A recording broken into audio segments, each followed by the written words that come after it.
ఆర్మీలో ఈ కల్చర్ ఒకటి చాలా బాగా అనిపిస్తుంది. ఎవరైనా ఏదైనా ఇస్తే మళ్ళీ ఖాళీ ప్లేట్తో ఇవ్వకుండా ఏదైనా ఒకటి చేసి ఇవ్వాలి.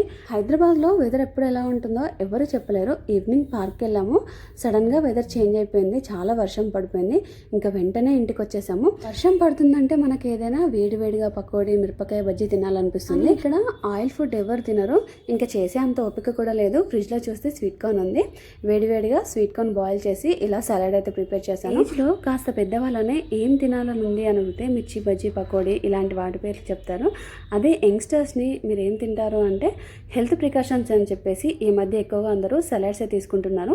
అందరూ కాదులేండి, కొందరు మాత్రమే. కొందరు స్ట్రీట్ సైడ్ ఫుడ్ తినడానికి చాలా ఇష్టపడుతూ ఉంటారు. హస్బెండ్ ఎప్పుడు చెప్తూ ఉంటారు, ప్లేట్లో ఖచ్చితంగా ఒక్కటైనా సలాడ్ ఉండాలి, అట్లీస్ట్ దోసకాయ అయినా ఉండాలి. ఇంకా ఈ ప్లేట్స్ అన్నీ మా ఫ్రెండ్ వాళ్ళవి. ఇంకా ఖాళీగా ఇవ్వడం ఎందుకు అని చెప్పేసి ఈ స్వీట్ కార్న్ చాట్ అయితే చేసి ఇచ్చాను. ఖాళీగా ప్లేట్ ఇస్తే ఏదో విధంగా అనిపిస్తుంది. ఇక్కడ నచ్చితే లైక్ చేయండి, ప్లీజ్ టు సబ్స్క్రైబ్.